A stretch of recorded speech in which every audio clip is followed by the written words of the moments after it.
लोग मैं बात करने जा रहा हूँ एफएमएसएम के मई 24 के पेपर से क्या लर्निंग मिली है आपको। क्या लर्निंग मिली है हमें जो आप अपने जूनियर को बता सकते हो, ऐसे बच्चों को बता सकते हो, अपने दोस्तों को बता सकते हो जो आगे सितंबर में या जनवरी में एफएमएसएम में अपियर करने के लिए जा रहे हैं। सबसे पहली लर्निंग क्या है, अगर हम एफएम के पेपर को देखें, अभी मैं क्वेश्चन को रिव्यू कर रहा था तो बड़ा इंटरेस्टिंग क्वेश्चन है। अगर आप देखो क्वेश्चन नंबर 3A को, 3A 7 नंबर का क्वेश्चन है। इसके अलावा बाकी सारे क्वेश्चंस को अगर आप देखो तो ये 3 या 4 या 5 या 6 नंबर के क्वेश्चंस आपको दिखाई देंगे। 6 नंबर का क्वेश्चन आपके पास एक क्वेश्चन है जो क्वेश्चन नंबर 2A है। इसके अलावा बाकी सारे क्वेश्चंस आपको 5 और 4 की कैपेसिटी में, 3, 4 और 2 की कैपेसिटी में। 10 नंबर का जो आपका लास्ट क्वेश्चन है, 4th क्वेश्चन, उसमें 10 नंबर का प्योर थियरी क्वेश्चंस आपको डाले गए हैं, और बड़े स्टैंडर्ड क्वेश्चन है, बड़े ईजी क्वेश्चन है। सबसे पहली बात तो मैं आपको बता दूँ, तो जो मैंने आपको इंपॉर्टेंट क्वेश्चन की लिस्ट दिए थे, सारे क्वेश्चंस उसी से आए। Go and check it. अगर आपने उसको सॉल्व नहीं किया था तो आप एक बहुत अच्छी अपॉर्चुनिटी मिस कर चुके हैं। सारे क्वेश्चन इंपॉर्टेंट क्वेश्चंस की लिस्ट से थे। मैंने कहा था आपसे अब तक 56 है ये, हालांकि उसमें कुछ क्वेश्चंस मैंने बाद में बढ़ाए थे, बट आप देखोगे, आप देख के हैरान रह जाओगे, आपको मज़ा आ जाएगा कि सारे क्वेश्चन उसी लिस्ट से हैं। दूसरी बात, एफएम के पेपर की अगर हम बात करें, कुछ क्वेश्चन ऐसे हैं जो टाइम टेकिंग है। याद करो, मैंने आपसे कहा था कि 50 नंबर का एग्ज़ाम होना है, और अगर 50 नंबर पे इवैल्यूएशन उन्हें करना है तो एफएम कोई ऐसा सब्जेक्ट नहीं है जहाँ आप छोटे छोटे क्वेश्चन लगा दो। जाहिर सी बात है, बच्चों को सॉल्व करने में टाइम लगेगा, है ना। कुछ क्वेश्चंस ऐसे हैं, जैसे अगर हम जैसे मैंने आपको कहा 7 नंबर का एक क्वेश्चन है, तो काफ़ी लेंथी क्वेश्चन है, आपको अच्छा खासा टाइम उसमें देना पड़ा होगा। इसके अलावा भी कुछ क्वेश्चन हैं जिसमें आपको अच्छा खासा टाइम देना पड़ा होगा। फैक्टरिंग की बात करो, मैंने आपको कहा था फैक्टरिंग का क्वेश्चन आ रहा है, मैंने आपको एमटीपी में भी हाईलाइट किया था, और साथ ही साथ मैंने आपकी इंपॉर्टेंट क्वेश्चन लिस्ट में भी उस क्वेश्चन को डाला हुआ है ना। वो क्वेश्चन आया आपके एग्जामिनेशन में। लीवरेज का क्वेश्चन बहुत मुश्किल नहीं था, थोड़ा टाइम टेकिंग हो सकता है उन बच्चों के लिए जिनका कैलकुलेशन फास्ट ना हो, राइट। कैपिटल स्ट्रक्चर का जो क्वेश्चन है वहाँ थोड़ा सा आपको चैलेंज रहा होगा, इन्वेस्टमेंट डिसीजन मैं आपको बता ही चुका हूँ। और जहाँ तक थियोरेटिकल क्वेश्चन का सवाल, सिंपल क्वेश्चन थे। एसएम की बात करो, एसएम में आपका मैकिन्से 7S मॉडल से क्वेश्चन आया जो प्रोबेबल था, आना ही था। इनोवेशन से क्वेश्चन आया जो आपकी इंपॉर्टेंट लिस्ट में इंक्लूडेड था। बेनिफिट ऑफ एसएम है जो आपकी लिस्ट में इंक्लूडेड था। साथ ही साथ आपसे एसडीएम पूछा गया, स्ट्रैटेजिक ग्रुप मैपिंग, जो आपके लिस्ट में इंक्लूडेड था। मिशन आपकी इंपॉर्टेंट लिस्ट में था। चैनल्स आपकी इंपॉर्टेंट लिस्ट में था। इनफैक्ट ये सारे क्वेश्चन आपकी इंपॉर्टेंट लिस्ट में थे, उससे बाहर क्वेश्चन नहीं गया। अब मायने क्या रखता है कि आप, हमारी लर्निंग क्या है? हमारी लर्निंग बहुत स्ट्रेट है, जो आप आने वाले जनरेशन को बता सकते हो। आप पास करने जा रहे हो फॉर श्योर, निश्चित रूप से आपका पेपर बहुत अच्छा गया होगा। लर्निंग हमारी क्या है? लर्निंग है बैलेंस करना है एफएम और एसएम को। आप कॉम्प्रोमाइज़ नहीं कर सकते किसी भी पेपर में, आप किसी को भी रटने की कोशिश नहीं कर सकते। आप ऐसा नहीं सोच सकते कि एफएम में मेरा कमांड है, एफएम को मैंने अच्छे से कर लिया तो एसएम को मैं ऐसे ही रट्टा वट्टा मार लूँ, है ना, रीड कर लूँ, कैसे भी पढ़ लूँ।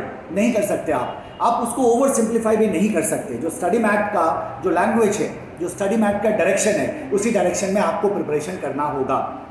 आपका जो क्लास नोट्स मैंने आपको प्रोवाइड किया था, that was approximately 400 plus pages of FM SM, उससे एक भी क्वेश्चन बाहर नहीं गया है।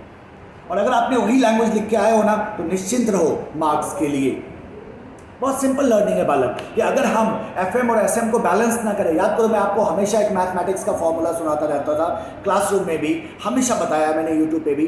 सो अगर हम एफएम को ए मानते हैं, एसएम को बी मानते हैं, हमने सिर्फ एफएम पे मेहनत किया तो हम उसको ए स्क्वायर कर सकते हैं, हमने सिर्फ एसएम पे मेहनत किया तो हम उसको बी स्क्वायर कर सकते हैं। लेकिन अगर हमने दोनों में बैलेंस किया तो बनता है A plus B whole square is equal to A square plus 2ab plus B square. और ये 2ab आपका क्या हो जाता है? बेनिफिट हो जाता है, कई गुने से आपके परफॉर्मेंस को बढ़ाता है। सो बैलेंस करना एफएम और एसएम में, ये क्रक्स है। ये आपको अपने जूनियर्स को बताना है, ये आपको अपने आने वाली जनरेशन्स को बताना है कि देखो बालक, 50-50 नंबर का आपका एग्जाम होता है और उस 50-50 मार्क्स में इक्वल कॉन्ट्रीब्यूशन है दोनों पेपर का, तो आपको एक बैलेंस करके चलना होगा।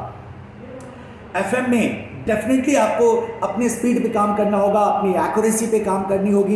एफएम में निश्चित रूप से आपको कॉन्सेप्ट की क्लैरिटी बहुत इंपॉर्टेंट है, क्योंकि छोटे क्वेश्चंस आएंगे। ये पहला अटेम्प्ट था, अगले अटेम्प्ट में आप कॉम्प्लिकेशन और अगले लेवल का देखोगे एफएम में। क्यों ये कॉम्प्लिकेशन आएगा? क्योंकि छोटे क्वेश्चंस वो पूछने जा रहे हैं, 5-5 नंबर के क्वेश्चन आ रहे हैं, और 5 नंबर के क्वेश्चन को वो कैसे टफ करेंगे आप समझ सकते हैं।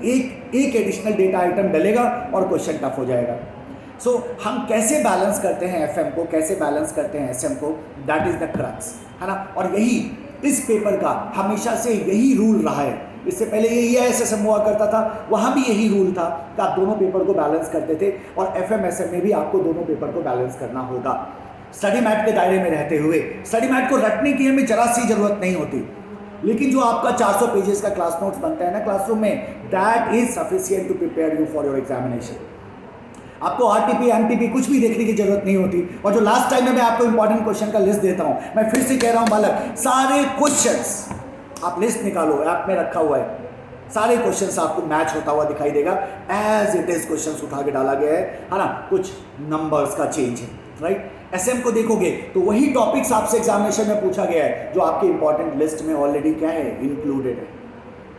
तो मैं उम्मीद करता हूं कि आप निश्चित रूप से ये जो लर्निंग है जो आपको मई 24 से पहला अटेम्प्ट था, और इस अटेम्प्ट से हम लर्निंग ही ले सकते हैं, ये जो लर्निंग है निश्चित रूप से आप अपने जूनियर्स को बताओगे कि बैलेंस करो दोनों पेपर को, कॉन्सेप्ट क्लैरिटी रखो, FM में भी और SM में भी।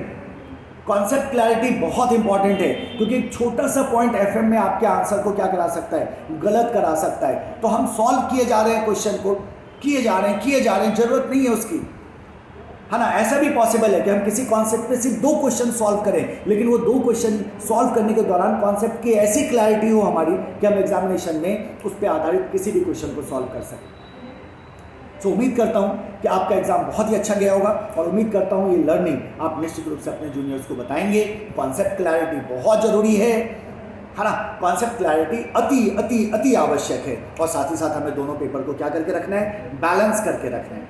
अगर आप में से कोई बच्चा सितंबर 24 में एग्जामिनेशन देने जा रहा है, तो इसी मूल मंत्र के साथ आपको आगे बढ़ना है, right. Concept clarity, CC is the rule for SM, concept and content, and definitely concept is also the rule for the FM। Concept clarity and appropriate amount of practice. ये नहीं कि बस किए जा रहे हैं और 50 में से इसी से मुझे पास कर जाना है, तो फिर बवाल हो जाएगा, राइट। बैलेंस करके चलना है, और अगर आपका एग्जामिनेशन आने वाले टाइम में अच्छे से क्रैक करना, जो बच्चे एग्जाम दे चुके हो, आपको आपके रिजल्ट के लिए बहुत बहुत शुभकामनाएं। Thank you everyone, bye bye, take care, keep working hard, keep shining.